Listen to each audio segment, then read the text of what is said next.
Hey guys, welcome back. I'm really glad you're here tonight.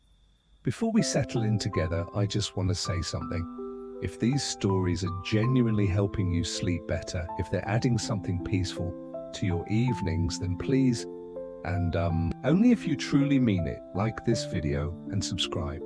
I don't want empty numbers. I want real people who actually care about this content. That matters so much more to me, and I'd love to know something. Where are you right now? What city are you in? What time is it for you? Because it genuinely amazes me that someone could be listening in Los Angeles while someone else is listening in New York and someone else in Miami, all at the same time, all trying to wind down for the night. That's something really special when you think about it. Drop a comment and let me know. I read every single one, and I genuinely care about who's listening. Alright, so here's what we're going to do. If your lights are still on, turn them down low. Keep your phone brightness as low as you can, while still being able to see it. We want to make sure nothing's keeping you alert. If you have a fan, turn it on. There's something about that steady, gentle white noise that just works perfectly for this. Get yourself comfortable. Make sure your pillow is how you like it. You're going to be here with me for a while, and I want you to be genuinely relaxed. Let's ease into this together. You're standing at the entrance to something. It's not quite real, but it's not quite a dream either. It's that space between waking and sleeping where your mind is open to possibilities. The light here is gentle, not the harsh light of day, but not the complete darkness of night either.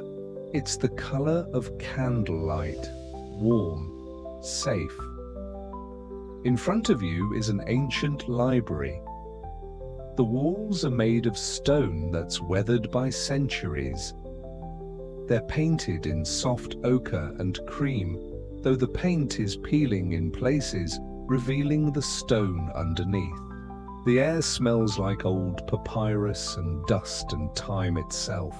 It's not an unpleasant smell. It's the smell of history preserved and waiting.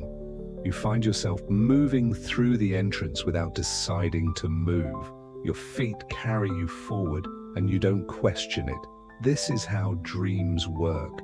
You accept the logic of this place because it feels right. Inside, the library is illuminated by oil lamps. The flames flicker gently, creating dancing shadows on the walls. The light is just bright enough to read by, but soft enough that it doesn't wake you.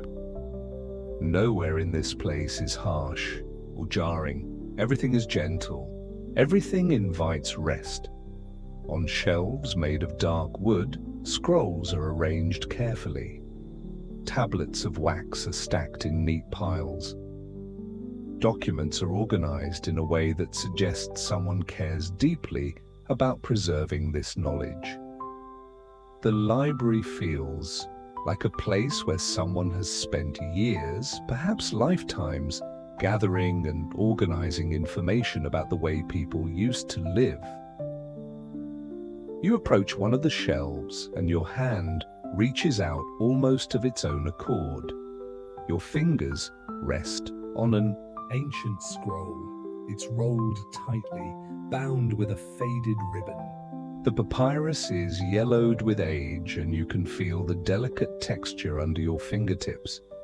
Without pulling the scroll down, you already know what it contains. Your dreaming mind understands before you've even opened it. This scroll holds information about Roman laws, not the famous laws that everyone learns about in school, but the everyday laws, the practical laws, the laws that seem strange and outdated until you understand why they were written in the first place. You settle into a chair that appears beside the shelf, a chair that feels as though it's been waiting for you, and you begin to read. The first scroll you read contains an ancient Roman law about bees. At first, when you read it, it seems almost absurd. The law states that if your neighbor's bees fly across the boundary of your property and establish a hive, or produce honey on your land, that honey belongs to you. The bees themselves still belong to your neighbor. Whoever's keeping them owns the bees. But the honey produced while they're on your property is legally yours. You pause here, and a small smile crosses your face. Why would anyone need a law specifically about this? It seems so specific, so oddly detailed. Surely this couldn't have been a major problem in ancient Rome. Surely there were bigger things the lawmakers had to worry about, but then you think about it more carefully. But not everyone would have had bees in their yards, and not everyone would have understood the implications of this law. Many people in the city had never even seen a beehive. For them, this law would have seemed pointless, but for farmers and people who kept gardens, this law addressed a real, everyday concern. The more you contemplate this, the more it starts to make sense. Imagine living in a time without clear legal boundaries about something like this. Imagine having bees as your livelihood. Honey is precious, valuable, worth money, and then having disputes about who owns the honey constantly. Your bees fly over to your neighbor's property. They establish a hive in his tree. Now there's a fight about who gets the honey. Without a clear law, these disputes would go to court constantly. The courts would be clogged with people arguing. About bees, neighbors would be at each other's throats. Violence might erupt over disagreements about a swarm. The Roman lawmakers understood something important. They understood that predictability matters. They understood that if people know the rules ahead of time, they can plan accordingly. They can arrange their lives around those rules. The farmer can say to himself, my bees fly freely, and if they make honey on someone else's property, I lose it. That's the rule. I'll keep my hives as far from neighbors as I can, or I'll plant things to encourage the bees to stay on my property. The law doesn't solve the problem perfectly, but it creates a system where everyone knows what will happen. And when everyone knows what will happen, there's less conflict. The Roman lawmakers were practical people. They weren't philosophers. They were people trying to figure out how to make a complex society function without constant chaos. This law about bees was one of their solutions. As you continue reading about this law, you find yourself drifting into a memory that isn't quite yours. You can imagine a Roman farmer maybe 2,000 years ago in a place not far from Rome. He has bees. They're his livelihood. He's spent years learning how to keep them, how to encourage them to produce honey. The honey he produces is valuable. It's one of his main sources of income. One spring, something unexpected happens. A neighbor's bees establish a hive in one of his trees. The neighbor's bees are producing honey right there, on his property, in his tree. The honey is dripping down the bark, accumulating in the hollow of the tree trunk. Without a law to clarify this situation, a conflict would be inevitable. The farmer would think, this is my property. That honey is on my property. That honey is mine. His neighbor would think, those are my bees. I've been keeping them. The honey is mine. They would argue. Their families would take sides. Maybe it would escalate to violence. Maybe they would take each other to court, and the courts would have to spend time and resources deciding the issue. But Rome had this law. The law said clearly, the honey is yours. You own it. Your neighbor's bees made it on your property. So, the honey belongs to you. This law didn't make everyone happy, certainly. The neighbor might feel like he was losing something, but the law created clarity. The neighbor could know ahead of time that if his bees flew away and made honey elsewhere, he would lose that honey. He could make decisions based on that knowledge. This is what good law does. It creates clarity, it creates predictability. It allows people to make decisions about their lives with the confidence that they know what the consequences will be. The Romans understood this principle and they applied it throughout their legal system. You turn to another scroll and this time you find a law that seems even more mundane. Rome had extensive laws about what people could and couldn't do with garbage. The law was straightforward. If you dumped your trash in the street and it caused a problem, if someone was injured by it, if property was damaged, if it created a hazard, you were responsible. You had to pay for any damage that resulted from your negligence. This law sounds obvious to modern ears. Of course you should be responsible for your garbage. Of course you shouldn't just throw trash into the street. But think about how many people probably didn't think about this back then. Think about how many people probably just threw things out the window or out the door without giving it any thought. Rome had a massive problem with garbage. A city of perhaps 1 million people, all living close together, all producing trash. And there was no municipal garbage collection system. There were no garbage trucks. There was no official way for trash to be removed. So a lot of trash just accumulated in the streets without laws. What would happen? Well, people would just throw everything into the street. Old food, broken pottery, worn out clothing, dead animals. Everything. The streets would become clogged with garbage. The garbage would decompose and create terrible smells. Disease would spread.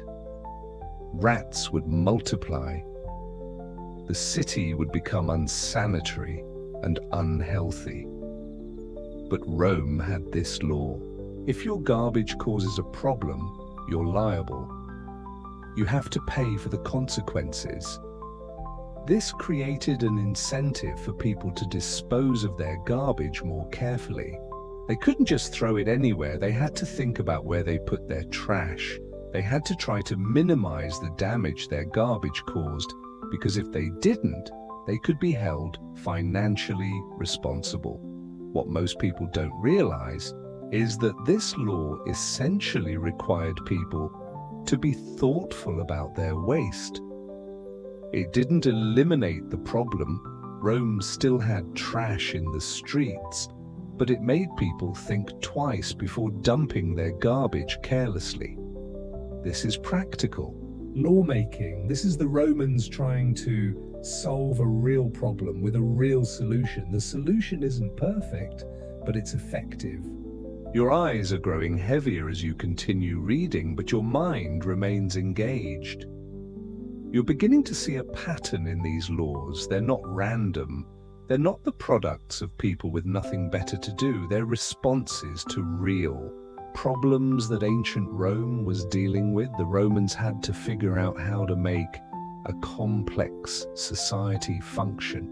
They didn't have the technology we have. They didn't have the systems we have, but they had the same basic human challenges that any society faces. How do you prevent disputes between neighbors?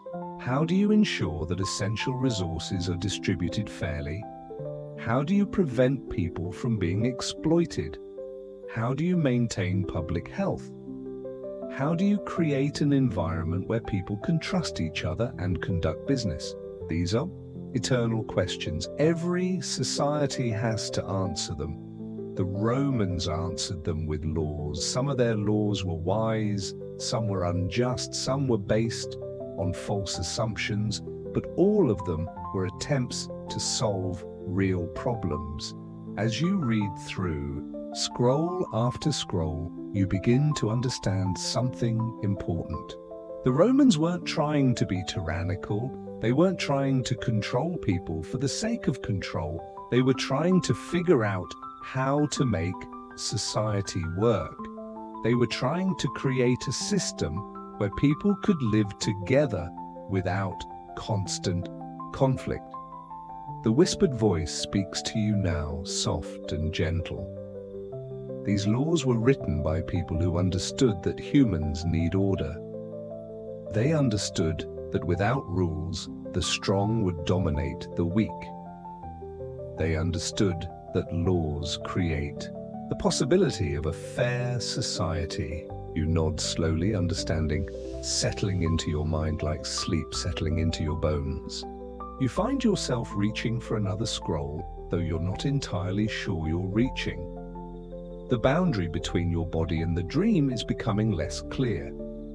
This scroll is about water. Rome had incredibly detailed laws about water rights. Who could access water from which sources, how much water each person was entitled to. What happened if you diverted water that wasn't yours? What happened if you contaminated the water? Water was precious in the Mediterranean. It still is. In the time of ancient Rome, water was absolutely essential. Without it, people died. Without it, agriculture failed. Without it, entire communities could be wiped out. You can imagine the conflicts that water would have created without clear laws. Imagine two farmers both wanting water from the same source. One farmer is stronger. Does he just take all the water? The other farmer's crops die, his family starves. Does he fight back? You have violence over water. Imagine a city trying to ensure that all its citizens have access to water. Without clear laws about fair distribution, wealthy people would hoard the water. Poor people would go thirsty. Disease would spread. Society would fall apart. The Romans understood this. They created detailed laws about water rights. These laws specified exactly how water should be distributed. They made it illegal to divert water unfairly. They made it illegal to contaminate water sources. These laws created a system where water could be shared, where everyone knew their entitlements, where conflicts could be resolved through law rather than through violence. But not everyone had equal access to water. The wealthiest Romans could have water brought directly to their homes through aqueducts. Middle-class people had access to public fountains. The poorest people often had to travel far to find water. The law created fairness within these hierarchies, but the hierarchies themselves remained unjust. Still, the law was significant. The law said that water was too important to be left to chance or to the strongest person. The law said that water rights had to be protected. The law said that fair access to water was important enough to be written down and enforced. This is what law does at its best. It protects essential resources. It ensures that people can meet their basic needs. It creates the possibility of survival for everyone, not just the powerful. Another scroll is in your hand. You're not sure how you got it. The dream is carrying you forward without requiring your participation. This scroll contains a law about women and wine. The law stated that women were not supposed to drink wine without permission from their husband or male guardian. If a woman was caught drinking wine without permission, her husband could divorce her. The consequences were significant and severe. Your first reaction to this law is discomfort. This law is clearly rooted in an attempt to control women. It's rooted in a fundamentally unjust and unequal society. There's no way around it. But as you read more carefully, trying to understand the Roman thinking behind this law, something becomes clearer. The Romans believed that wine altered people's behavior. Wine made people less rational. Wine made people impulsive. Wine could make people behave in ways that violated social norms. And the Romans were very concerned about social norms and order. The law about women and wine wasn't really about wine. It was about control. It was about ensuring that women remained obedient to the male authority in their lives. It was about preventing women from having autonomy or independence. This was wrong. There's no justification for it. But underneath the injustice of the law was an observation that wasn't entirely wrong. Substances do affect behavior. The Romans understood, even without modern science to back it up, that wine changes how people think and act. They used this understanding to justify controlling women. But the understanding itself was accurate. It's a reminder of something important. Even bad laws, even unjust laws, are sometimes based on observations about human nature that are true. The problem is how those observations get twisted into justifications for oppression. The whispered voice returns. Some laws protect people. Some laws harm people. You must learn to tell the difference. You listen to these words as they settle over you like a blanket. Your mind is becoming very quiet now. The sounds of the dream library have faded. You're aware only of the scroll in your hands and the words written on it. This scroll contains laws about what could be done with dead bodies. In ancient Rome, there were specific rules about where bodies could be placed. You couldn't leave a body in the street, you couldn't throw it in the river, you couldn't abandon it on your neighbor's property. Bodies had to be buried or cremated in designated places. There were specific areas outside the city designated for burial. Why would the Romans need laws about this? Because dead bodies decompose, and decomposing bodies smell. And the smell carries disease. The Romans didn't understand germ theory, they didn't know about bacteria, but they knew from observation that dead bodies in the middle of a city were bad for public health. They knew that if you let a body decompose, in a populated area people got sick, so they made a law. The law said that bodies had to go to designated places. It said that private individuals couldn't just dispose of bodies however they wanted. This law was enforced because it mattered. It mattered for the health of the city. It mattered for the survival of the community. Once again, the Romans were being practical. Once again, they were responding to a real problem with a real solution. And once again, modern science confirms that they were right. Bodies do create public health hazards if they're not disposed of properly. Plagues often follow periods where bodies aren't properly handled.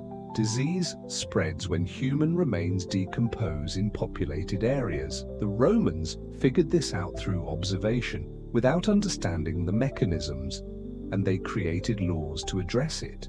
You're reading more slowly now. Each word seems to take longer to process, but your mind is still engaged, even as your body sinks deeper into relaxation.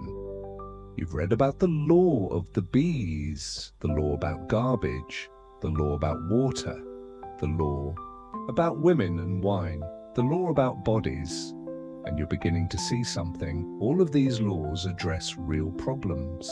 All of these laws are attempts to solve genuine challenges that the Romans were facing. The Romans looked at their society and identified issues. They said, "We have a problem, how do we solve it?" And they created laws. Some of their solutions were wise, some were based on prejudice and injustice, but all of them came from a place of trying to make society function. The Romans understood something that every successful civilization understands. You need rules. Without rules, there's chaos. Without rules, the strongest dominate the weakest. Without rules, conflicts escalate into violence. Laws create order. Laws create predictability. Laws create the possibility of a society where people can live together without constant warfare. The Romans weren't trying to be tyrants, they were trying to solve problems. But not everyone benefited equally from these laws. The laws that protected water rights were enforced more strongly for the wealthy than for the poor. The laws about women were designed to keep women subjugated. The laws about slavery, which you haven't read about yet, but which existed in vast quantities in Rome, were designed to keep enslaved people ensligated. Laws can protect some people while harming others. Laws can be used to maintain injustice. Still, the basic principle was sound. Society needs laws. And when laws are well designed, when they genuinely address real problems, they make life better for people. You're understanding this more and more as you read, and with each understanding, you feel yourself sinking deeper into peace. Time is becoming strange. You're not sure if you've been reading for minutes or hours. The dream library seems both very far away and very close. You find yourself reading about property boundary laws. Rome had strict laws about property boundaries. If you owned land, the boundaries had to be marked. The markers had to be clearly visible, and once they were in place, they were essentially sacred. You couldn't move them. You couldn't destroy them. If you tampered with boundary markers, there were serious consequences. Why would this need to be a law? Imagine a world without clear property boundaries. Imagine having disputes about where your land ends and your neighbor's begins, and having no objective way to settle the dispute. Imagine your neighbor claiming that a rock 50 feet onto what you thought was your property actually marks the true boundary. These disputes could destroy communities. Families could be torn apart by arguments about property lines. Generations could be spent in conflict over exactly where the boundary is. By making boundary markers sacred and illegal to tamper with, the Romans created stability. Once a boundary was marked, it stayed marked. Once it was established, everyone knew where they stood. Disputes could be resolved by looking at the markers. Violence could be prevented because everyone knew the rules. It's the same principle behind modern property surveys and deed systems. The specific technology has changed, but the principle remains the same. Clear, unchangeable property boundaries create stability and prevent conflict. The Romans understood this. They understood that clear boundaries between what's mine and what's yours are essential for a functioning society. They understood that disputes over property are among the most common sources of human conflict, and they created laws to prevent those disputes. You're very tired now. The library is fading, the scrolls are becoming less distinct, but you're still reading. Or maybe you're remembering reading. The difference between reading and remembering has become unclear. You read about more laws, laws about inheritance, laws about violence, laws about commerce, laws about slaves. Each law is a response to a real problem.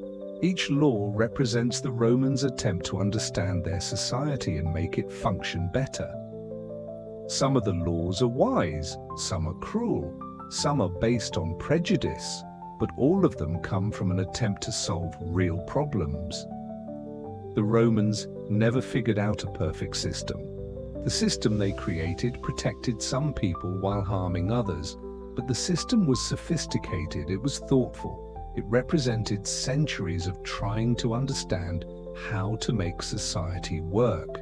And that effort, that dedication to creating order and solving problems through law is actually quite beautiful when you think about it.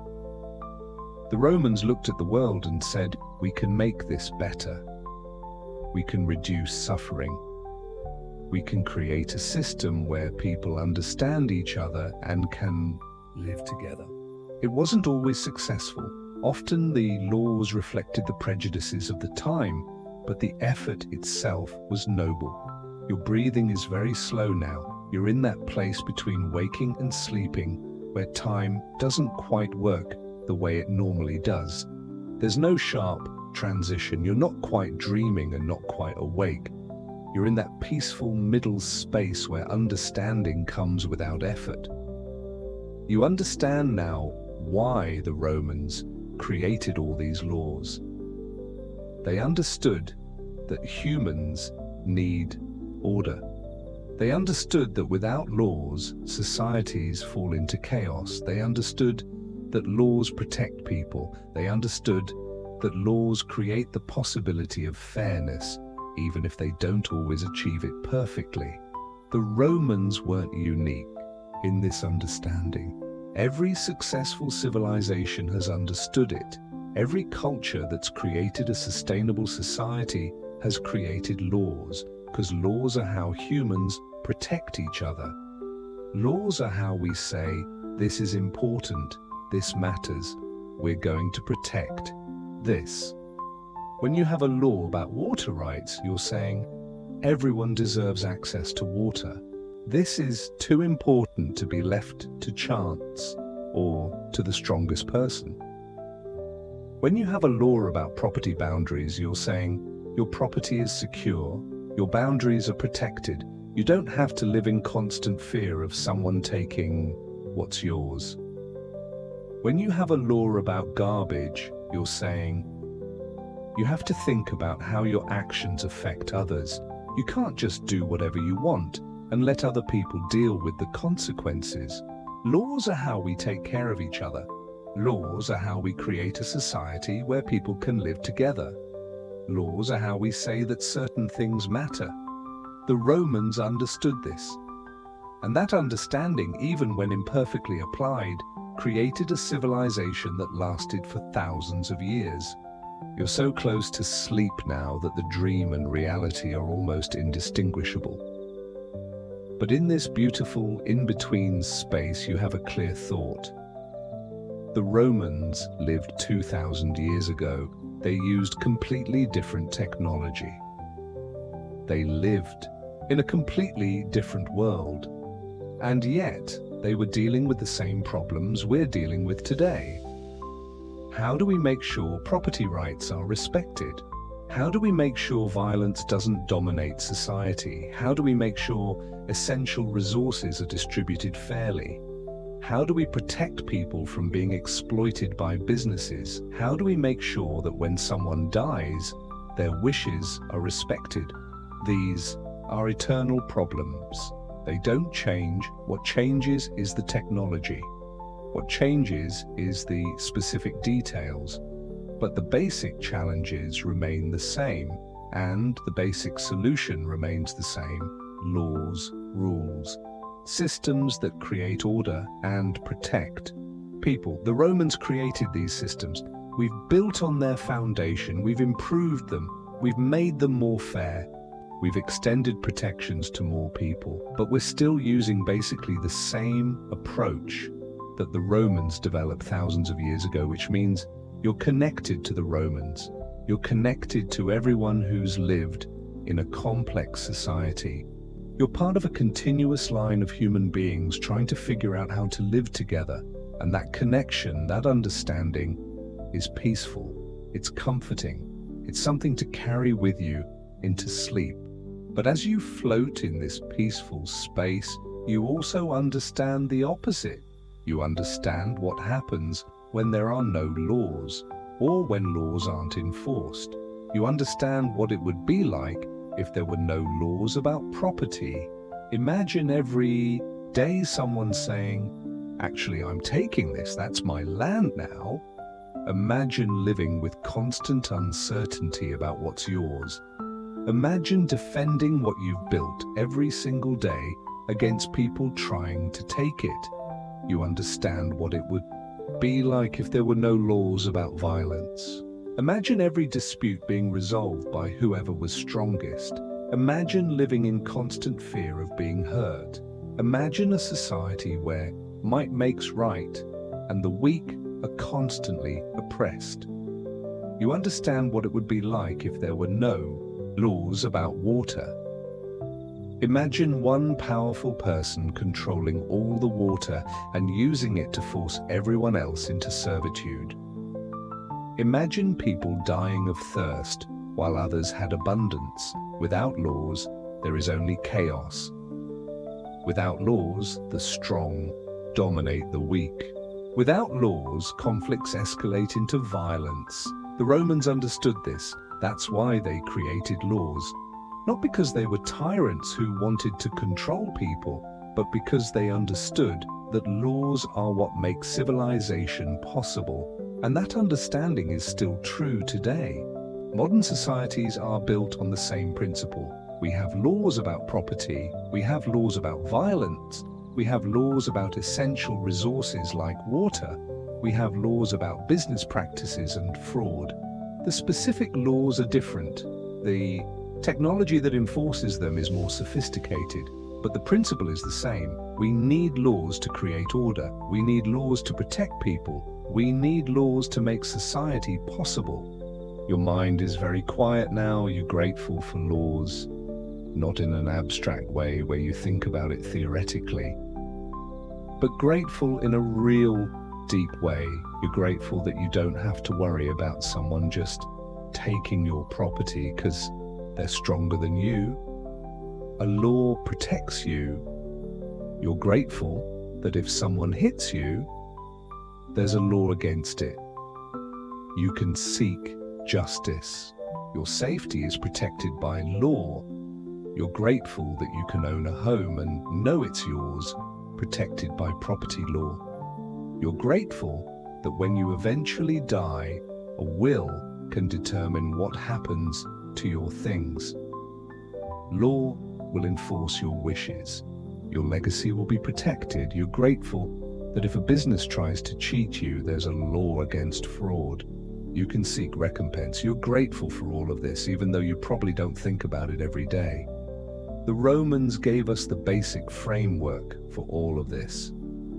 They figured out that laws were necessary. They figured out that laws had to address real problems. They figured out that the best laws were the ones that made the most people safe and stable. Modern societies have built on their foundation. We've improved the laws, we've made them more fair, we've extended rights to more people. Your mind is very quiet now. You're grateful for laws, not in an abstract way where you think about it theoretically, but grateful in a real deep way. You're grateful that you don't have to worry about someone just taking your property because they're stronger than you. A law protects you. You're grateful that if someone hits you, there's a law against it. You can seek justice. Your safety is protected by law. You're grateful that you can own a home and know it's yours, protected by property law. You're grateful that when you eventually die, a will can determine what happens to your things. Law will enforce your wishes. Your legacy will be protected. You're grateful that if a business tries to cheat you, there's a law against fraud. You can seek recompense. You're grateful for all of this, even though you probably don't think about it every day. The Romans gave us the basic framework for all of this. They figured out that laws were necessary. They figured out that laws had to address real problems. They figured out that the best laws were the ones that made the most people safe and stable. Modern societies have built on their foundation. We've improved the laws, we've made them more fair. We've extended rights to more people, but we're still using basically the same system they invented, and that's worth being grateful for. That's worth recognizing. The library around you is becoming less distinct. The shelves are fading. The scrolls are becoming translucent. The candlelight is dimming. The stone walls are becoming transparent, as though they were never entirely solid. But the understanding remains. The knowledge you've gained is staying with you. It's settling into your consciousness like sediment settling in water. becoming part of you, you can still feel the library. You can still sense the presence of all that accumulated knowledge and history, but it's becoming dreamlike, it's becoming memory rather than immediate experience. The chair beneath you is becoming softer, more like a bed. The warm stone floor beneath your feet is becoming warm sheets. The boundary between the dream and actual sleep is dissolving, and that's okay. That's how it should be. The dream has given you what it came to give. You've understood what you needed to understand. The Romans created laws. These laws addressed real problems. These laws made society possible. And you're living in the world that those ancient laws helped create. That's the knowledge the dream wanted you to carry into sleep. Before the library completely fades, one more scroll comes into your awareness. You're not reading it so much as understanding it. The words are no longer written on papyrus, they're just known. They're part of your mind now. This scroll contains the truth underneath all the Roman laws. The truth is this: humans are social creatures. We can't survive alone. We need each other. We need to live together. And when we live together, we need rules. We need to know what we can expect from each other. We need to know what the consequences are for different actions. Laws are how we create that predictability. Laws are how we say, this matters. This is important. We're going to protect this. The Romans understood that. The Byzantine people understood that. The medieval people understood that. Modern people understand that. Every civilization, at its best, understands that laws are what allow people to live together. The specific laws change, the technology changes, the details change, but the principle remains eternal. We need laws, we need order. We need systems that protect people and allow them to trust each other. This is the wisdom that the Romans left behind. This is the legacy that shaped civilization, and you're carrying it with you now into sleep. You're between worlds now. The library is almost completely gone. Your breathing is very slow, very deep. Each breath is like a gentle wave, carrying you further from waking consciousness and deeper into rest. Your body is completely relaxed. Every muscle has released its tension. You're not aware of your body anymore. You're just aware of the gentle motion of breathing. In, out, in, out. The sounds of the dream library have been replaced by a different kind of sound. The sound of your own breathing, the sound of your heartbeat, the sound of sleep itself. These are the most peaceful sounds in the world. Your mind is no longer thinking about specific things. You're not processing information. You're not solving problems. You're just existing, just being, just letting consciousness drift like a leaf on water.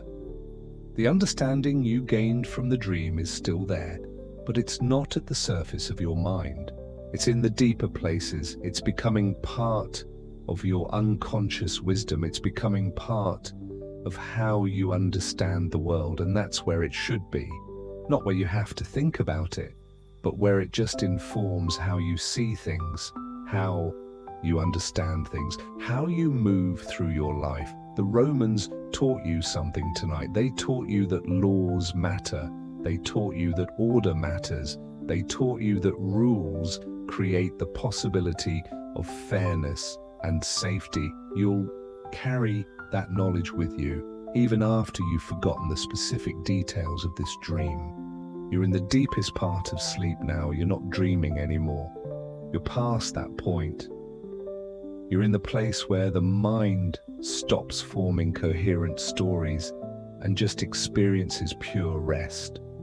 Your consciousness is very thin here, like tissue paper. Light passes through it easily. Thought barely exists. There's just the sensation of being alive, the sensation of rest, the sensation of your body healing itself, the sensation of your mind reorganizing and integrating experience. This is where healing happens. This is where wisdom settles into your bones. This is where the knowledge from your dream becomes part of you. The Romans are very far away now. The library is completely gone. There's nothing but rest, and that's perfect. That's exactly what you need. That's exactly what sleep is supposed to be. But in the deepest part of your sleep, something is still happening. Your mind is processing. Your consciousness is integrating. The story you heard is becoming part of how you understand the world. When you wake up tomorrow, you might not remember all the details. You might not remember the library. You might not remember reading about bees and garbage and water rights, but something will remain. An understanding, a knowing, a quiet recognition. You'll understand that laws are important. You'll understand that order matters. You'll understand that the rules that govern society aren't arbitrary. They're responses to real problems. They're attempts to make life better for people. The next time you hear about a law that seems strange or outdated, you'll pause. You'll think, why was this law made? What problem was it trying to solve? And often, when you ask that question, the answer will make sense. The law will seem less strange. It will seem like a reasonable response to a real challenge. This is the gift the Romans gave you tonight.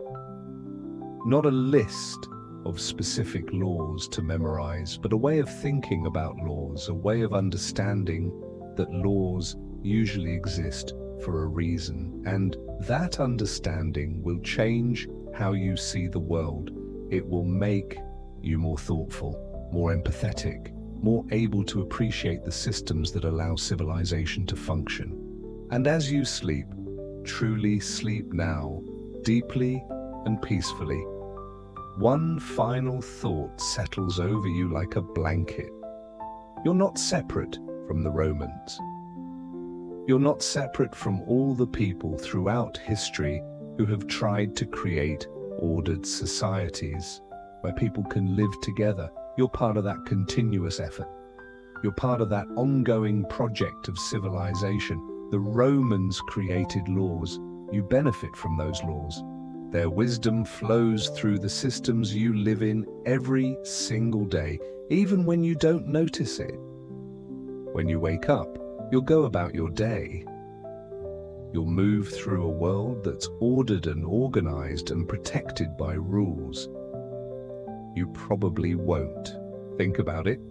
Most people don't. They just take it for granted. But now you know better. Now you understand that this order didn't just happen. It was created. It was built by people trying to solve problems.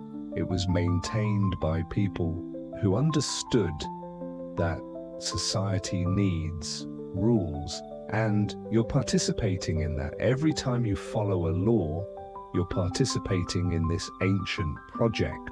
Every time you respect someone else's property, you're following a principle the Romans figured out thousands of years ago.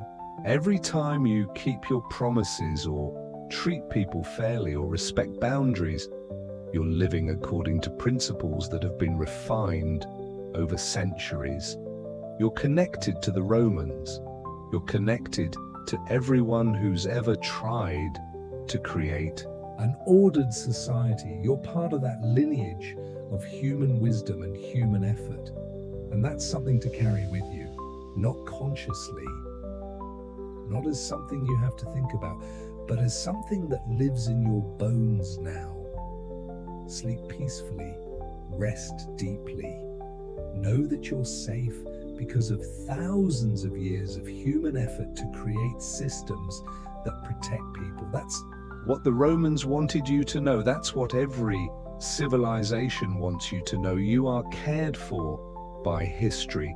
You are protected by the accumulated wisdom of human beings across time, and that wisdom will continue to protect you as you sleep.